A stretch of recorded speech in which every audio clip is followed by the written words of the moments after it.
வாழ்க வையகம், வாழ்க வையகம், வாழ்க வளமுடன். வாழ்க வையகம், வாழ்க வையகம், வாழ்க வளமுடன். தவமாய் தவமிருந்து. பொதுவாக குழந்தைகளினுடைய அருமையை பேசுகின்ற போது தவமாய் தவமிருந்து பெற்ற பிள்ளை என்று சொல்வார்கள். ஏன் அவ்வளவு மதிப்பு தரப்படுகிறது என்றொரு சிந்தனையை ஆராய்ந்து பார்க்கின்ற போது, ஒரு நல்ல பிள்ளையை பெற்றெடுப்பதற்கு அடிப்படை மன ஒழுக்கம், அறிவின் அடக்கம்.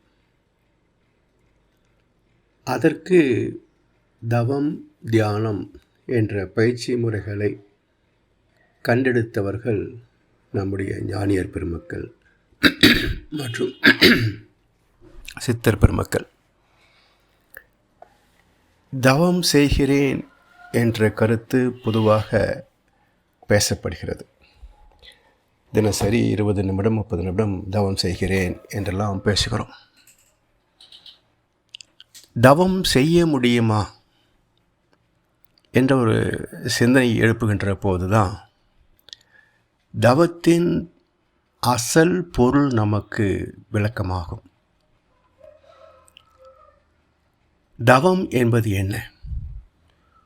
துவக்கத்தில் மனதை கொண்டே மனதை அறிகின்ற முயற்சி, எண்ணங்களை தவிர்த்து குறிப்பிட்ட உயிர் மையங்களிலே மனதை நிறுத்தி பழகுகின்ற ஒரு பழக்கம்தான் தவ பயிற்சி என்று சொல்லப்படுகிறது. அருட்தந்தை வேதாத்ரி மகர்ஷி அவர்கள் தவ பயிற்சி என்று குறித்ததன் நோக்கம் ஒன்று உண்டு. அதாவது தவம் என்ற அடக்க நிலையை, உன்னதத்தை எட்டுவதற்கான பயிற்சியே தீட்சை பெற்ற பிறகு நாம் மேற்கொள்கின்ற முயற்சி. இந்த பயிற்சியின் வெற்றிதான் தவம். துவக்கத்தில் தவம் செய்கிறோம் என்று சொல்லலாம். ஆனால் தவத்தில் தேர்ச்சி பெற பெற மனம் அடங்கி உயிரில் ஒடுங்குகின்ற போது அங்கே ஐம்புலன் உணர்வுகளும் நம்முடைய சிந்தனைக்கு எட்டாது. கண்டு கேட்டு உண்டு உயிர்த்து உற்றறிகின்ற 5 புலன் உணர்வுகளும் அடக்கம் பெற்றுவிடும். நான் என்ற உணர்வு கூட மறக்க தொடங்கி அதிலே வெற்றி பெறுகின்ற போது, எல்லாம் மற என இழந்த நலம் சொல்லாய் முருகா சுரபதியே என்று அன்னகிரியார் சொன்னாரே, அந்த பக்குவத்தை அவர் எட்டுவதற்கு முன்பு பட்ட அவஸ்தையை இன்னொரு பாடலிலே சொல்லியிருக்கின்றார். சரண கமலாலயத்தில் அரை நிமிஷ நேரம் மட்டில் தவமுறை தியானம் வைக்க இயலாத சட கசட மூட மட்டி என்று தன்னைத்தானே நொந்து கொண்டார். சரண கமலாலயத்தில், அதாவது கமல ஆலயம், கமலம் என்றால் தாமரை, அந்த தாமரை மலர் இங்கே நம்முடைய உடலிலே பத்மம் என்று சொல்லப்படும். பத்மாசனம், பத்ம வியோகம் என்றெல்லாம் பேசுகிறோமே, நம்முடைய குண்டலினி சக்தி இருக்கின்ற மூலாதாரம். சரண கமலாலயத்தில் அரை நிமிஷ நேரம் மட்டில் தவமுறை தியானம் வைக்க இயலாத. தவ பயிற்சியை தொடங்குகின்ற போது மனம் ஒடுங்க வேண்டும் என்று தான் குரு சொல்கின்றார். ஆனால் பயிற்சியின் போது மனம் நிற்கிறதா? சொல்லப்போனால் அப்போதுதான் மறந்து போன விஷயங்கள் கூட நினைவுக்கு தோன்றிக்கொண்டே இருக்கும். இந்த நினைவுகள் ஒடுங்கி முடிகின்ற நேரத்தில் அங்கே 30 நிமிடம் மன்றத்தில் தவம் நடத்துகிறார்களே, அந்த நேரமே முடிந்து போயிருக்கும். அதைத்தான் அருணகிரியார் சொல்கின்றார். ஒரு அரை நிமிஷம் இங்கே நில் என்றால் நிற்கிறாயா? அதற்குள் உலகத்தையே சுற்றி வந்து விடுகிறாயே, அப்படி என்ன தலை போகிற வேலை உனக்கு என்று தன்னைத்தானே நொந்து கொண்ட அருணகிரியார் நமக்கு தவம் வராது என்று விட்டுவிடவில்லை.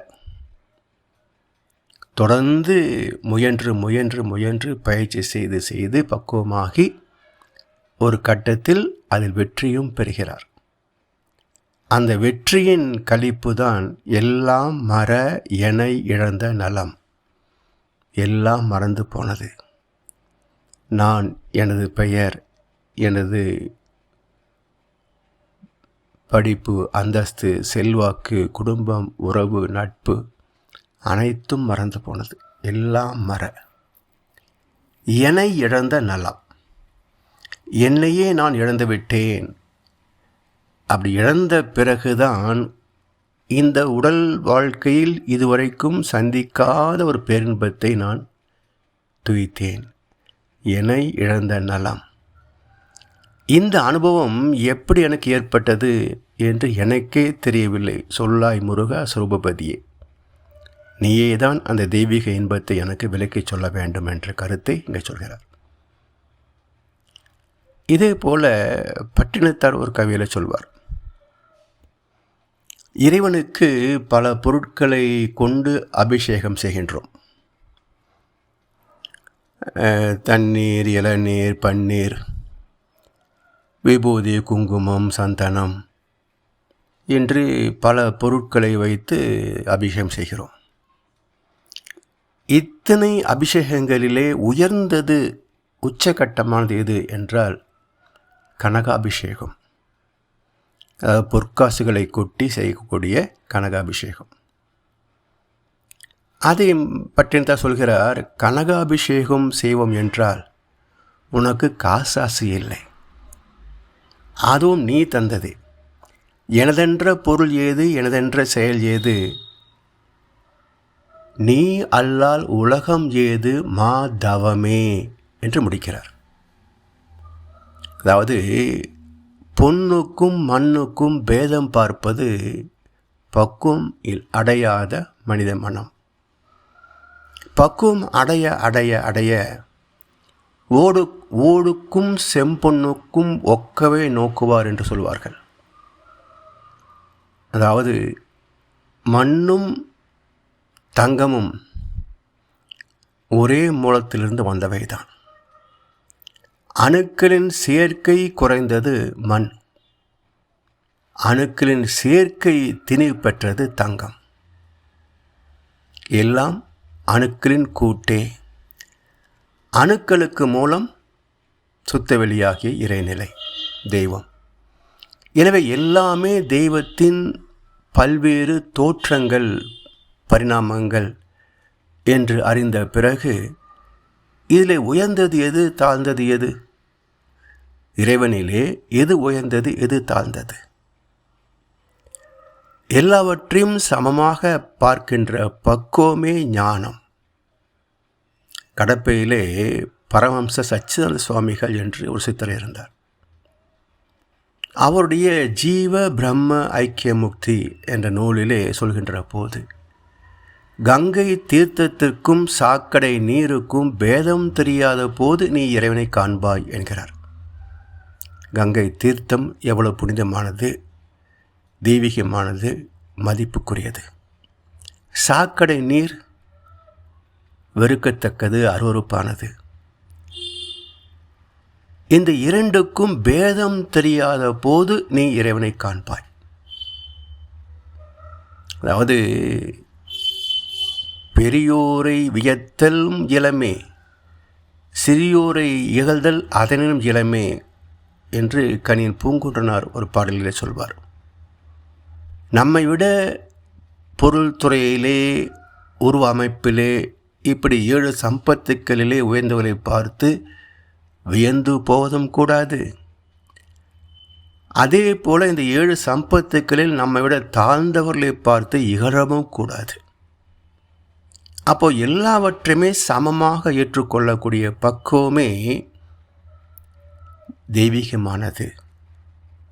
அந்த பக்குவத்தை நோக்கிய ஒரு பயணம்தான் மனித வாழ்க்கை. அப்போ தவமாய் தவம் இருந்து என்றால் தவம் செய்கிறேன் என்ற நிலையிலிருந்து செய்பவன் என்ற ஒரு அம்சமே இல்லாது தவமாகவே மாறுகின்ற நிலை. அதாவது கனகாபிஷேகம் செய்வோம் என்றால் உனக்கு காசாசு இல்லை. சரி, இந்த பொற்காசுகள் எங்கேருந்து வந்தன? யார் உற்பத்தி கர்த்தா? யார்? அதுவும் நீ தந்தது. இறைவனின் பரிணாமத்தில் எழுச்சி பெற்று தோற்றமடைந்த பல பொருட்களில் ஒன்று தங்கம். அதிலிருந்து செய்யப்பட்டது பொற்காசுகள். அதுவும் நீ தந்தது. எனவே எனதென்ற பொருள் ஏது? எனதென்ற செயல் ஏது? எனக்கு உடைமை என்று சொல்வதற்கு என்ன இருக்கிறது? நானே எனக்கு சொந்தமில்லையே. நானே எனக்கு சொந்தமில்லையே. அப்படி இருக்க எனக்கு எது சொந்தமாக முடியும்? எனதென்ற பொருள் ஏது? எனதென்ற செயல் ஏது? நானா செய்கிறேன்? ஊட்டுவிக்கின்றாய் உண்ணுகின்றேன், உறங்குவிக்கின்றாய் உறங்குகின்றேன், உறங்காத என்னை ஆட்டுவிக்கின்றாய் ஆடுகின்றேன். அந்தோ இச்சிறியேனால் ஆவதுதான் என்னே என்றார் வள்ளல் பெருமான். இப்போ ஊட்டுவிக்கின்றாய் உண்ணுகின்றேன். தட்டிலே உணவு இருக்கிறது, உண்ண வேண்டும் என்ற ஆசை வருகிறது.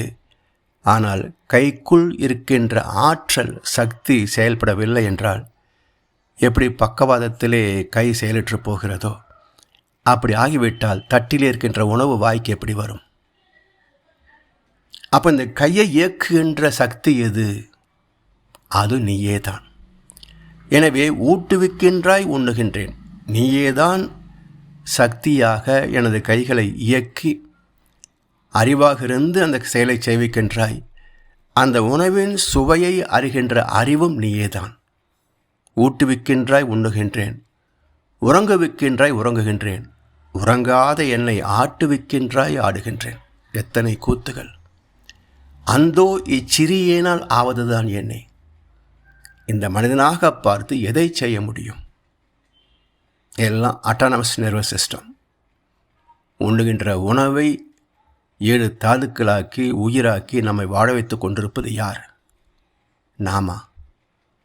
நமக்குள் இருக்கின்ற அறிவே தெய்வமே. அதை அறிகின்ற நிலை அதான் மாதவமே. அதாவது எனதென்ற பொருள் ஏது? எனதென்ற செயல் ஏது? நீ அல்லால் உலகம் ஏது? மாதவமே. மாதவனே என்று சொல்லவில்லை பட்டினத்தார், மாதவமே என்றார். ஏனென்றால் மாதவன் என்றால் பார்க்கடல், அதிலே பட்டாடைகளோடு மகாவிஷ்ணு, லக்ஷ்மி காலை பிடித்திருக்க, பிரம்மா தொப்புளில் முளைத்திருக்க, இப்படி ஒரு காட்சி பொருள் தான் வரும். ஆனால் மாதவமே என்றால் தவத்தின் உச்சம் என்பது என்ன என்றால் வேதத்தில் மகிழ்ச்சி சொல்வார்கள், ஒன்றையும் நினையாது தன்னையும் மறவாத நிலை.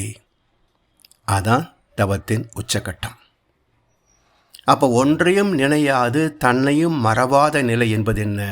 நான் என்பது இறைநிலை.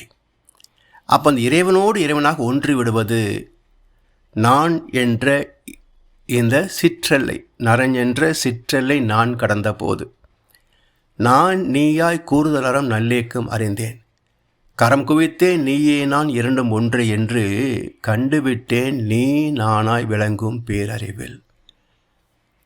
அந்த உச்சத்தை தொடுவதுதான், அந்த பெரும் முயற்சி தான் தவமாய் தவம் இருந்து என்ற சொல். இப்படி தவமாய் தவம் இருந்து அந்த ஒன்றும் அற்ற பேரின்பத்தில் கருவானால் அது ராமாவதாரம், கிருஷ்ணாவதாரம் என்று சொல்லப்படும். அப்போ தெய்வீக பண்புகளே நிறைந்த ஒரு அவதார புருஷனையே பிள்ளையாக பெற வேண்டும். அதான் தவமாய் தவமிருந்து பெற்ற பிள்ளை என்று சொல்வார்கள். அப்படிப்பட்ட பக்குவத்தில் மக்கள் பிறந்திருந்தால் இந்த உலகமே சொர்க்கமாகத்தான் இருந்திருக்கும். அந்த பக்குவத்தை எட்டாத காரணத்தினால் சொர்க்கமான இந்த உலகத்தை நரகமாக்கி அலல்பட்டு கொண்டிருக்கின்றோம்.